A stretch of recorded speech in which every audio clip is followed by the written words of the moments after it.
Hey, welcome back to football, or at least almost back to football. We're still a few weeks away from preseason football, but it's an exciting time to be a Jaguars fan, or really a fan of any football team in the NFL. But the Jaguars do this cycle where we get really excited before the season starts, our hopes and dreams get crushed, and then we rinse and repeat a few seasons, and then there's always that one random season thrown in there where the Jaguars are actually a good football team, even make a little bit of a playoff run, and then we think the Jaguars are going to be great for a while, and I fell victim to it once again a couple years ago now. So let's see if the Jaguars can repeat the cycle, except this time get on a permanent winning track, or at least a long-term winning track, instead of the one good season followed by years of misery, rinse and repeat. Starting with the old points, the ones that we're all aware of from last season. These things were basically the case last season. The big one is, of course, can Trevor Lawrence get back to his prime self? That first Doug Peterson season, they went 9-8, made the playoffs, beat the Chargers in a super thrilling victory late. The second half of that season, Trevor Lawrence was playing top-tier football. That has not been the case since really the first half of that following season. He played fairly well. It seemed like the offense sort of struggled to completely gel. And then, of course, they collapsed in the second half of that season, missed the playoffs, and then Doug Peterson's last season, everything was a mess from the get-go. So can Trevor Lawrence get back to his winning ways and efficient ways instead of trying to win every play and win the entire game in one play, making lots of mistakes? And to be fair to Trevor Lawrence, too, a lot of parts around him that did not perform in the last season and a half. That season, they collapsed in the second half of the season. There were a ton of injuries. That was true last season, too. There was offensive line woes. There was running game woes. And the big thing that hopefully will improve, and to be honest, it can't get much worse, the defense last year was utterly terrible. They had the worst pass defense in 2024 by yardage. They had the second worst defense by total yardage, not just pass yardage, but total yards. They were second worst. They had the second highest opponent scoring percentage. Opponents scored 45.6% of their drives against the Jacksonville Jaguars in 2024, and the Jaguars gave up the fifth most points in the NFL. All that is a recipe for putting an enormous amount of pressure on the offense, and frankly, the offense just wasn't good enough to carry the weight last year. So, huge problems on defense. Hopefully those start to get a little bit better. And now would probably be a pretty good time to go ahead and talk about Travis Hunter and what we hope to see, as well as some of the realities. So, here's the thing. If he's going to really be a two-way player, it's hard to imagine him being an every down player on both sides of the ball. There's probably going to be some physical limitations there, which does give me cause for concern when we talk about the gelling of the defensive unit. Is he going to be missing any snaps on defense? If so, how many? What's that going to look like? Is he going to be the DB1, DB2? How are they going to use him? There's a lot of unknowns with how Travis Hunter is going to be used both offensively and defensively by this team. Also, a big concern for me is defenders lay some hits, and there's going to be some heavy mileage on him.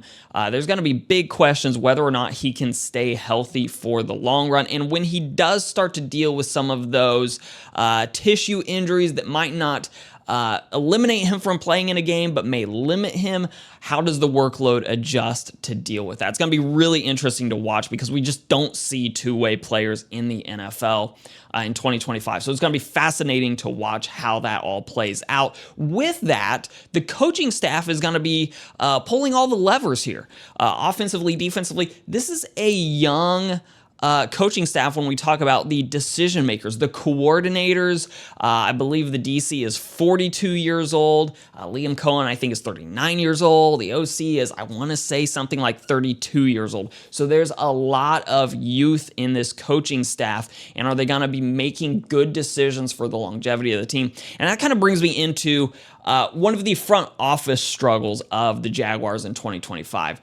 And that is, the salary cap is not in the best situation for the Jaguars. Currently, for this year, they have $64.7 million of dead cap space. And looking out a couple years further, in 2027, the Jaguars currently are working with the fourth lowest amount of free space in their cap and the fifth lowest effective cap space, according to Over the Cap.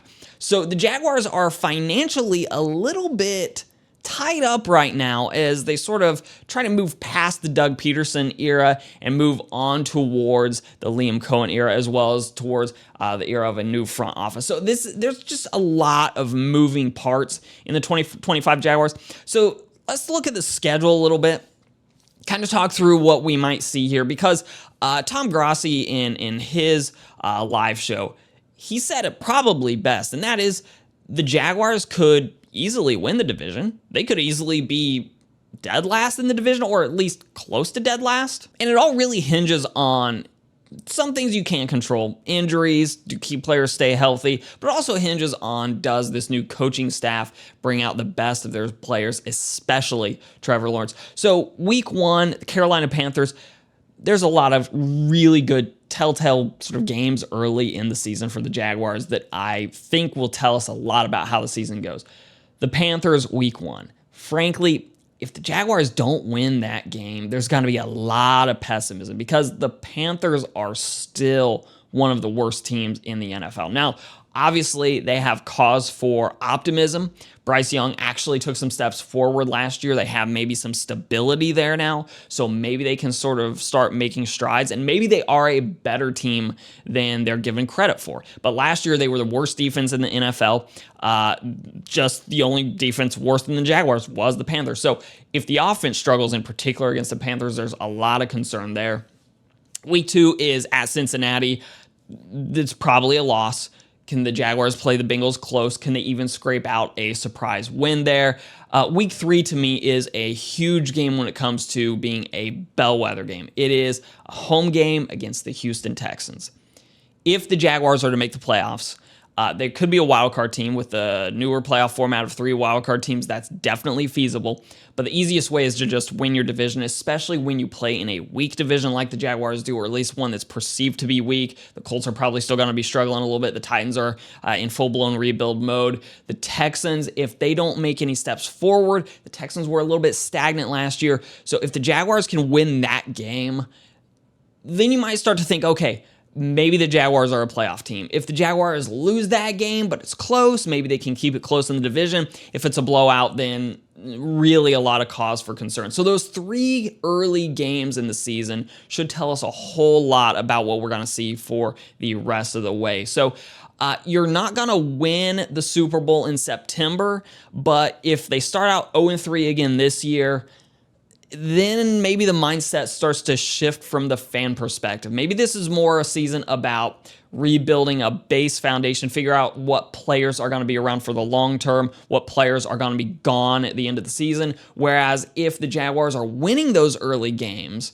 like if they could start 2-1, okay, yes, the team is still needing to build for the future, but is this roster actually better than they're being given credit for being? Is Trevor Lawrence really the guy that's going to be able to propel the team forward? What gets really interesting if the season goes real sideways, is Trevor Lawrence the guy? Now, I don't think those questions are really going to be pondered seriously right now.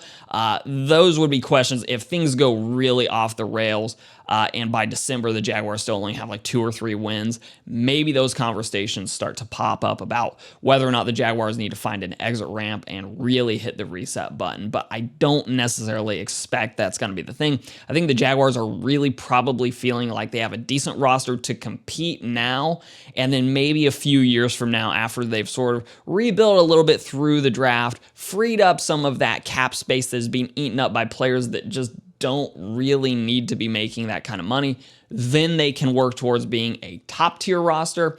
So a lot of optimism right now for the Jaguars, for the fans of the Jaguars. It's definitely not feeling like a dead season before the season even starts. Like, there are some teams that you feel like before the season starts, things are not going to go well. The Jets, The Colts probably in that boat. Even the Steelers, there's a lot of, if you listen to the pundits, a lot of people think this is going to go sideways for them. I don't think that's the sense for the Jaguars right now. So hopefully things start out on a high note and just go straight into success.